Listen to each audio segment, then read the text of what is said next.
Detroit Become Human offers a gripping story that looks and feels amazing. However, there are some cracks in the presentation. Peace or violence? Understanding or anger? These are the types of dilemmas you will encounter as you wade through a choice-based narrative that deals with some difficult topics. From drug use and mental illness to murder and civil unrest, your decisions could shape the future of both the human and android races in Detroit Become Human.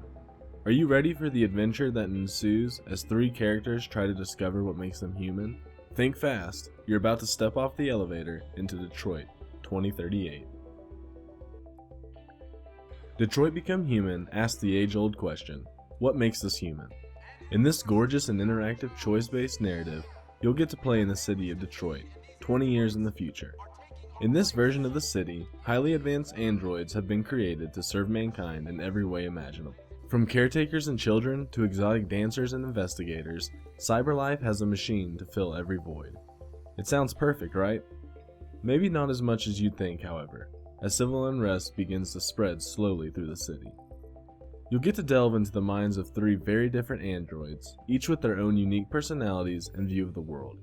First, you have Connor, a cutting-edge prototype made for the sole purpose of working with the Detroit Police Department to investigate crime scenes and take down deviants. Then, you have Kara, once an obedient homemaker android, now a fugitive on the run, struggling to protect a little girl Alice. Within the first couple of encounters for both Kara and Marcus, you'll discover the events that lead them to break free of their programming, therefore becoming deviants. What makes the characters so interesting is just how drastically different they are from one another. At its core, Connor strives to understand and dismantle the deviant androids, while Marcus struggles towards android and human equality, and Kara simply wants to escape with Alice to a happily ever after. All three narratives are captivating and emotionally fraught, drawing you in more and more as the story continues. Not only is the narrative intriguing, but is also extremely tense through its entirety, never breaking from the pace it sets at the beginning. Sure, there are moments where it kind of ebbs and flows, but a story can't be tense and full of heart-pounding action all the time, can it? With diverse decision branches that are not only complex but also thoughtful, it's even more intriguing to see what could have been after you've completed each chapter.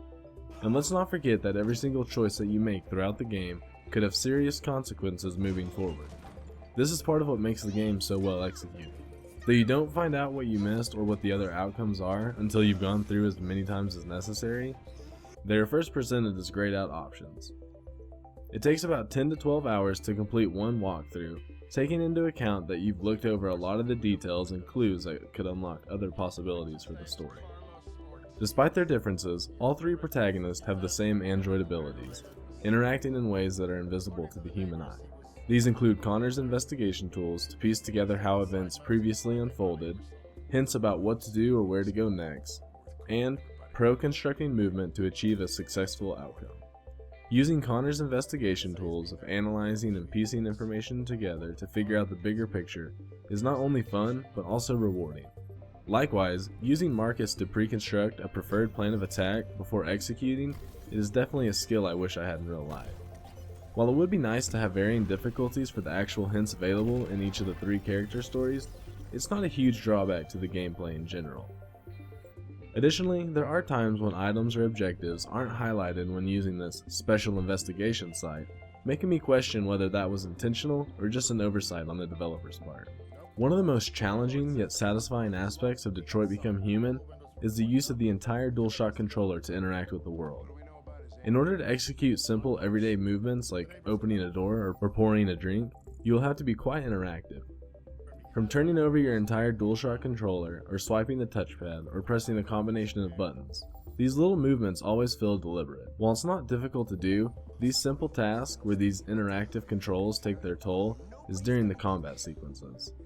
Instead of trying to train yourself to press X, circle, square, and triangle for example, you need to be in tune with every button and movement you could possibly make with the controller. Without a doubt, this is the most involved I felt while playing a video game on the PlayStation, and it is nothing short of enjoyable. Unfortunately, for as interactive as the controls are, there's no denying the movement is clumsy. For a game so well polished in other areas, this is certainly disappointing. If you walk between rooms, the camera angle will shift poorly, and you're expected to readjust or hit R2 to change the direction of view. If you press this too soon, the camera seems to revert to the previous room. Believe me, the movement makes you feel as though you are a machine.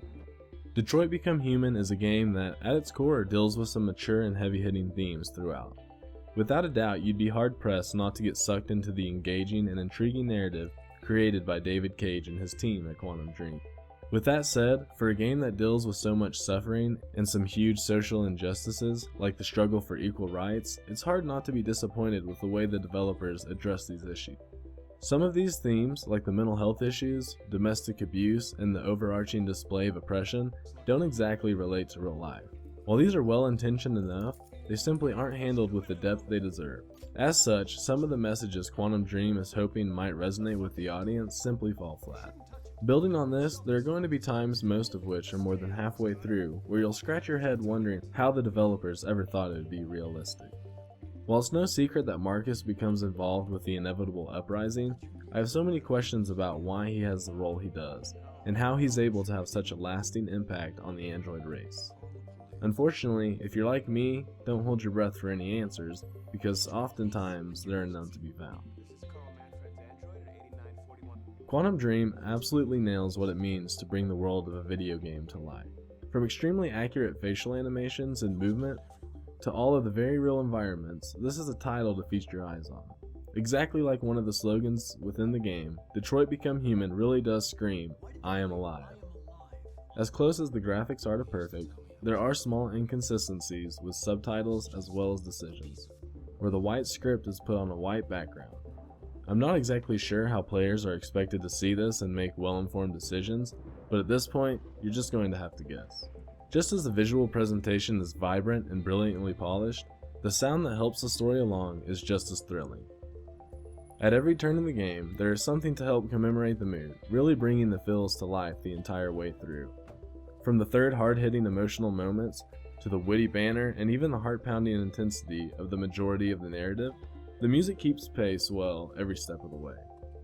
From the hard-hitting emotional moments, to the witty banter, and even to the heart-pounding intensity of the majority of the narrative, the music keeps pace well every step of the way. Quantum Dream excels in bringing the entire world of Detroit Become Human to life. That's not to say it doesn't have some hiccups along the way, some of which will leave you questioning the decisions of the developers. It would have been nice to see a bit more depth on display for the mature themes of the game. However, what's even more important is how the story remains fairly consistent throughout.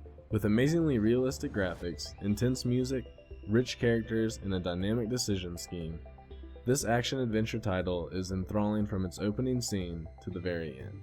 And if you let it, it will take you on a journey to what feels like an entirely different world.